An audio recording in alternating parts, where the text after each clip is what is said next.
What's up, YouTube? It is your boy JB, and I am here with the review for The Chi. This is season 3, episode number 6, I believe. Yep, and it's titled Woo Woo Woo. Well, actually, it was just 3 woos, so it's Woo Woo Woo. So, you guys, without further ado, let's go ahead and just jump to this episode review, shall we? All right, you guys. So I'm not going to start where the episode actually started up at. So I'm going to start out with,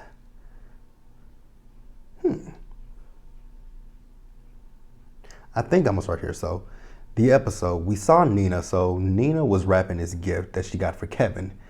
And, Dre was in the room and she asked her, what did you get him?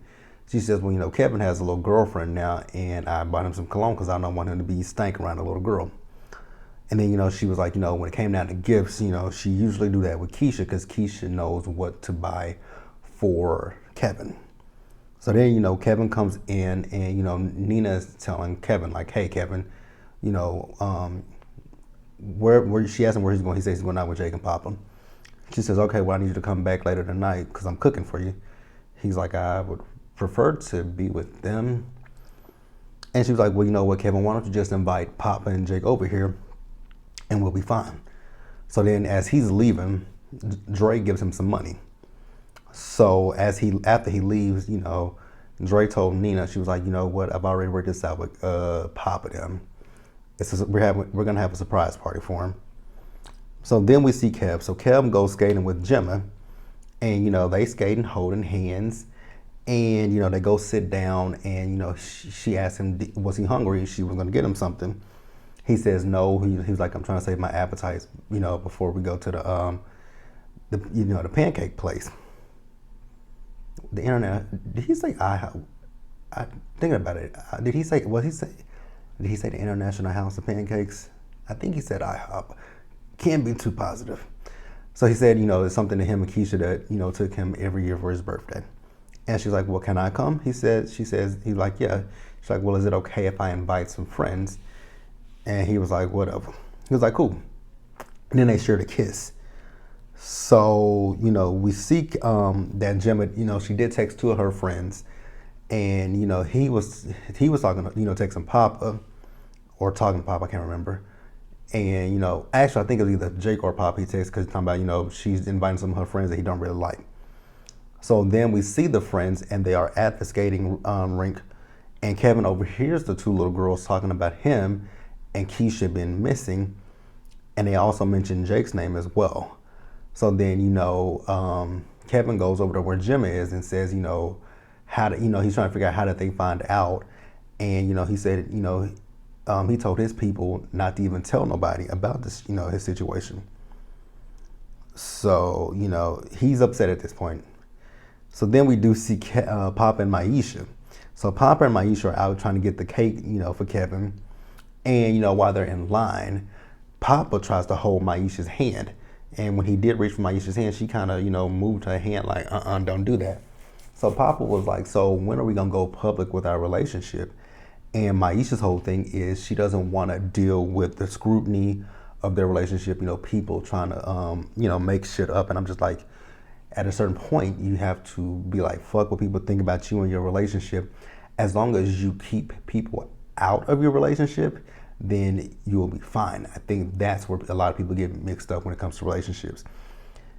It's okay, when you tell people your business, then people feel like they have an insight into your relationship. So that is what she needs to worry about, is keeping people, not necessarily not going public with your relationship, making sure you keep people out of your relationship to preserve it and save it. So then they go up there to get the cake. So, not Kevin, but Papa tells him, I'm picking up a cake for Nina. So she goes and gets the cake, and they open the cake, and I was with Maisha, who the fuck is Kayvon? And, he was like, you spelled the name wrong, it's Kevin. She was like, how do you spell it? I'm like, damn, do you not know how to spell Kevin? I think there's like really, unless you're not trying to get like, different from what the actual spelling of Kevin is Kevin. So they take the cake back, and they was shiesty as fuck. When they gave him that fucking cake back, all they did was took off the fucking Y and took off the Y and added a V. But that still doesn't say Kevin. That says Kavon. That says Kavon. Not Kevin, Kavon. So, we see Maisha and we see Papa walking. Maisha's talking about one of her cousins. I think she said she got shot and she got to walk with a limp. And he was like, damn. He was talking about God. And in the process of him talking about this, we find out that Papa has a few questions. And I think his questions are mostly because of the conversation that, his dad had with Camille a few weeks ago.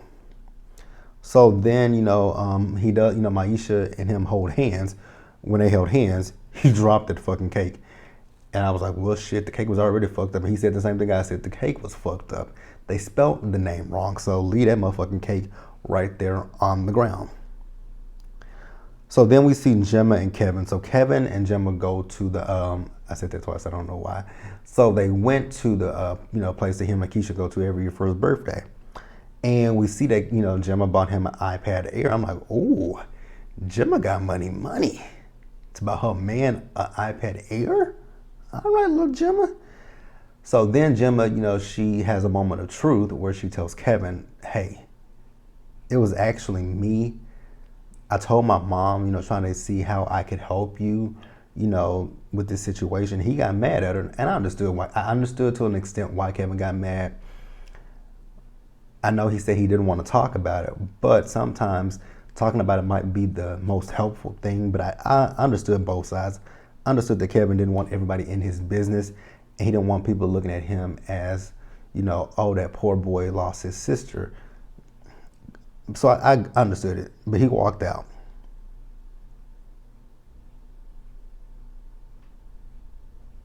All right.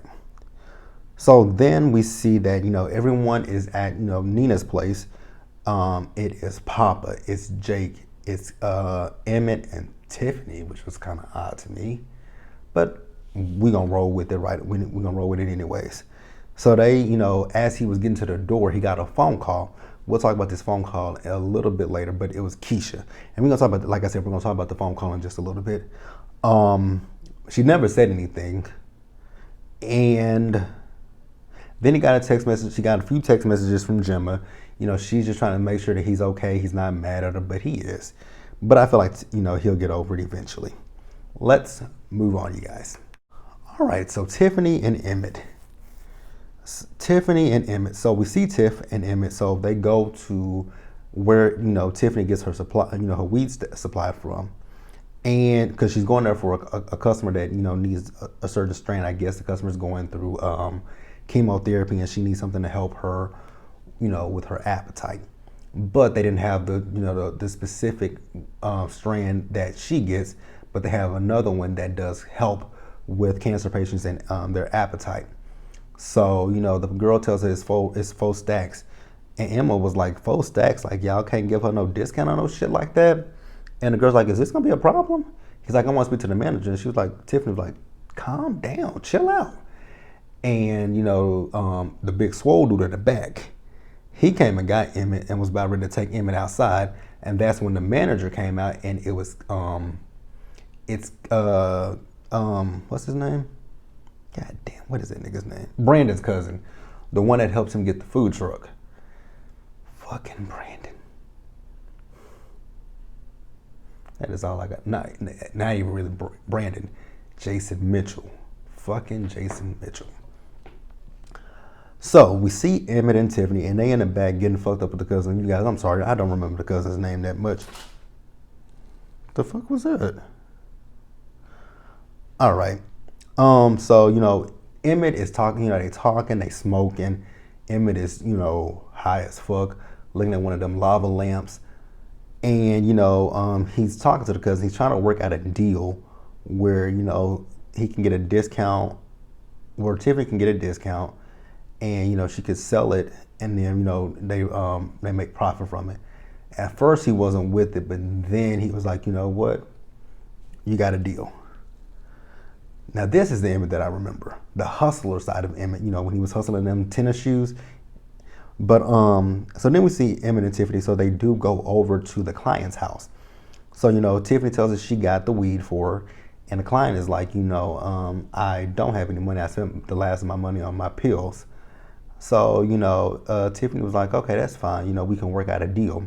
She was like, you just pay me whenever you have the money, because the woman said she didn't have any money, period. So she was like, well, I don't like to owe a debt.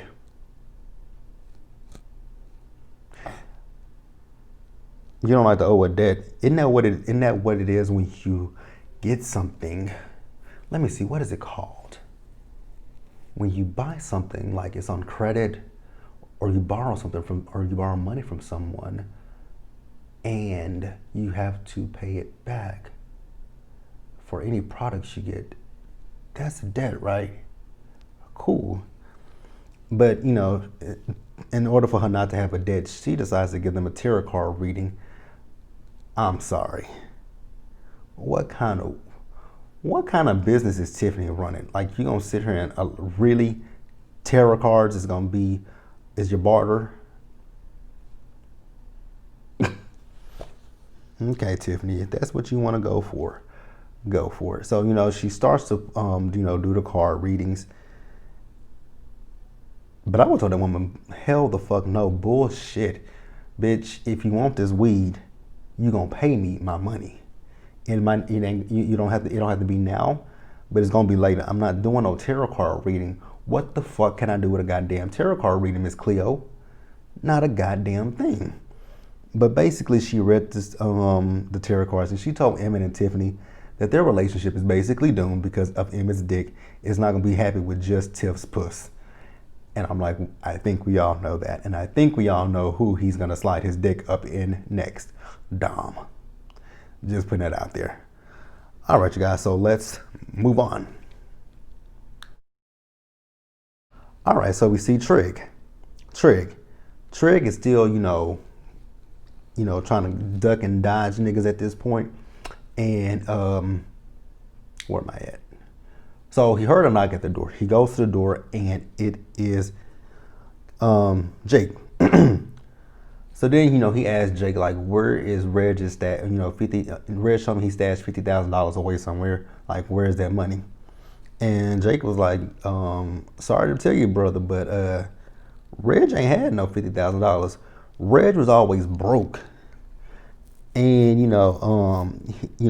Jake tells Trig that he's going to ooh, that's a plug, isn't it? Damn, y'all ain't gonna tell me about that? But I didn't cut right there. That's weird how that's happened. Or is it just bald right there? It might just be bald. Interesting. Sorry, I didn't mean to get sidetracked like that. That just was bothering me. Oh wow, look, it's right. That is just bothering me. There we go. Nope. Yep. I forgot where the hell I was. Oh, Jake told Trig he was going to Jake told Trig he was going to Kevin's birthday party. And, he was like, y'all little niggas is spoiled. I ain't even had no birthday parties. I was too busy trying to stay alive. Oh my God. Okay. We get it. Your mama wasn't shit. Your mama was on drugs. So then, Jake tells him that, he's gonna be kicking it with Kevin, his girl. He's like, oh, you like her, don't you? She's like, no, I can't even stand her. She thinks she's better than everybody because she got money. He said, well, money ain't everything. And he said, you saying that now that you don't like her, but I think deep down you might like her. So then, Jake, a little smart mouth ass, tells him, like, what did he say to him? Oh, he says if he had money, he wouldn't be in a dead brother's trap house. I'm like, okay, little nigga, you might want to shut up. So then on the TV, we see a woman. She's doing an interview with the press, and it's Doodah's mama. And she talking shit, mad. She talking cash money shit about Doodah, talking about he's not even there to help. He's not running for mayor to help the people. He's running for mayor to have power. His businesses are he has 3 failed businesses, I think she said, and then the pizza place it ain't doing what you think it's doing, but you can look on the internet and find that. So then we do see, actually I'm gonna say that for a little bit. So we see Trig and Jake, they're outside playing basketball. Now Trig, he does notice that somebody's in the car across the way watching them. So we see him and Jake, so they go and they find, the stash that Reg had, $50,000. But then, like I said, someone was following them. And Trig, he got a heads up on the guy and beat the shit out the dude. I don't know if he killed the dude, but he also does tell, Jake that it was, Doodah that had Reg killed. Jake didn't believe it at first, but I think Trig talked to him and made him understand, yeah, nigga, it was Doodah. So, like I said earlier, Doodah's mama was doing an interview on television, and Doodah and Rose was watching it. And then,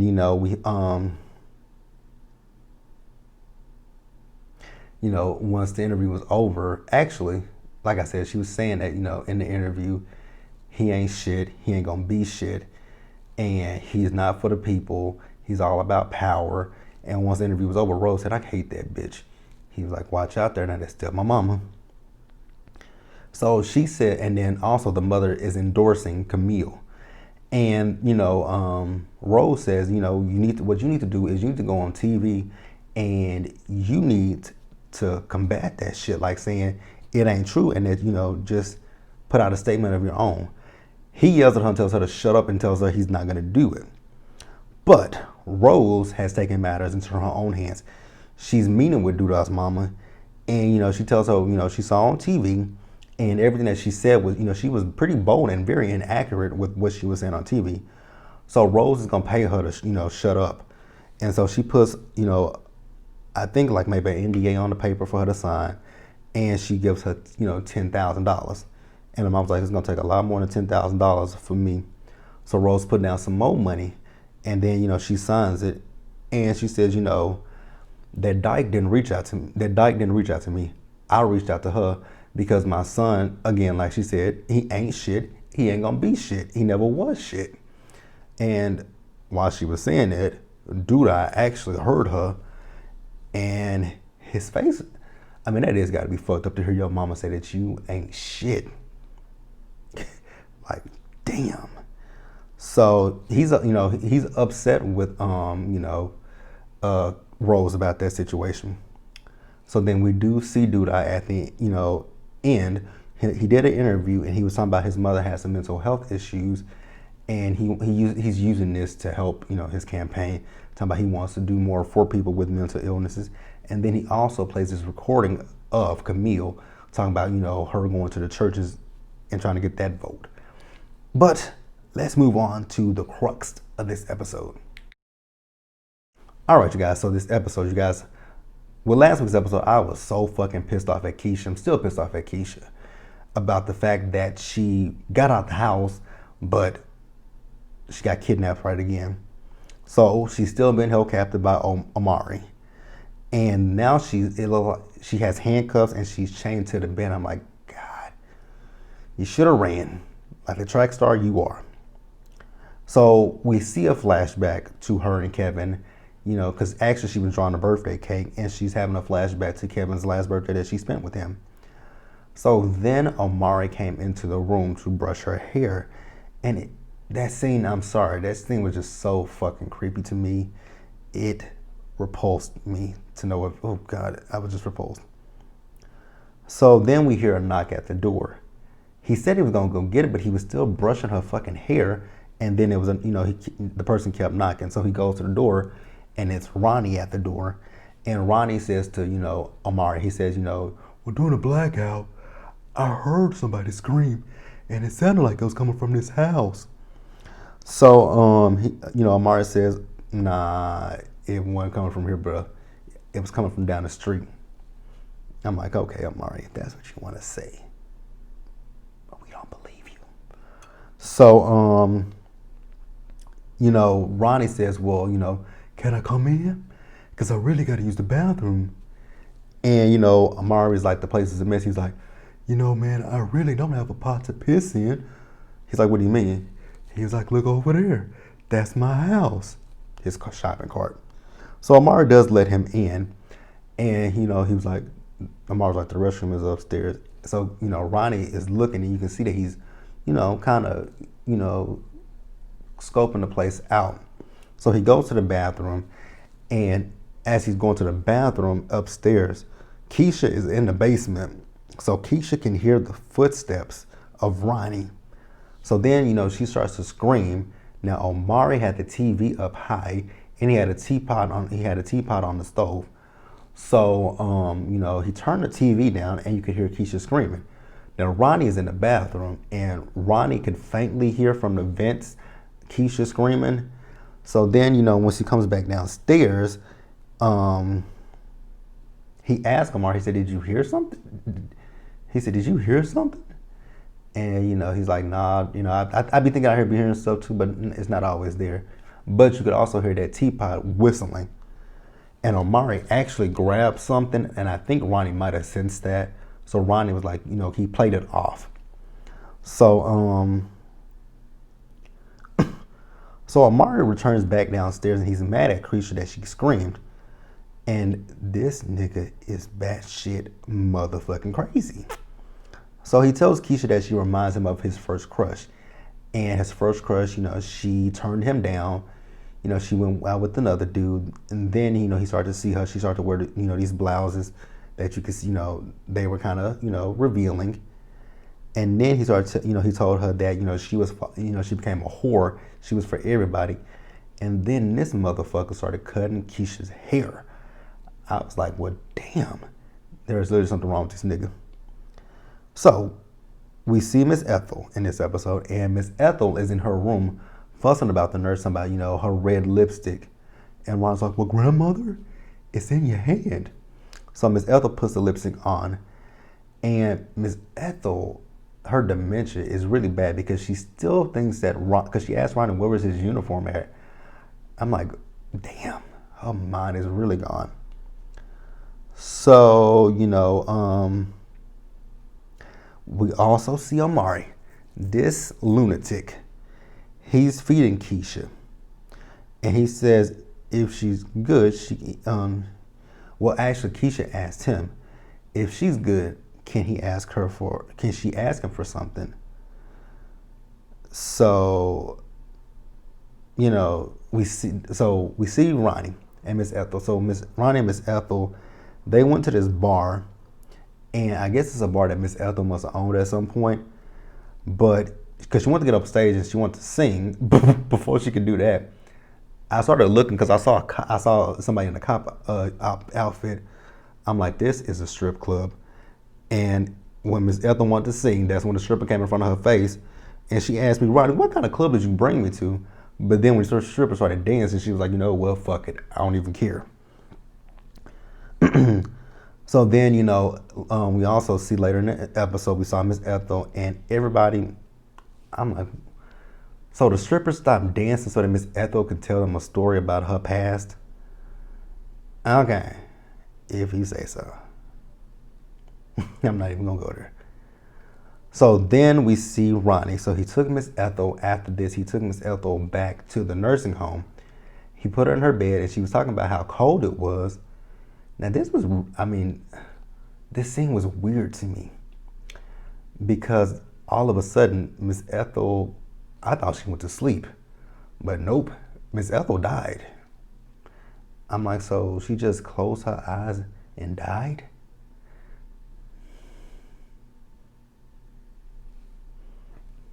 Who am I to judge? I thought it was a little odd, but okay. So, now you guys remember, I told you that Keisha asked Omari if she would be good, could he do something for her? So what she wanted Omari to do for her was to call Kevin so that she could hear Kevin's voice. That is so fucking sad. That is her brother's birthday. So, as much as Ronnie annoys me, God, Ronnie, please find her, and soon. All right, you guys. So that is going to do it for me with this episode of The Shy. Be sure to like this video, leave your comments, subscribe to the channel, hit that bell notification button so you guys are aware when I drop anything else. Share this video, and until the next one, stay safe out there, you guys. Take care of yourselves, stay hydrated, and I will see you guys later. Bye.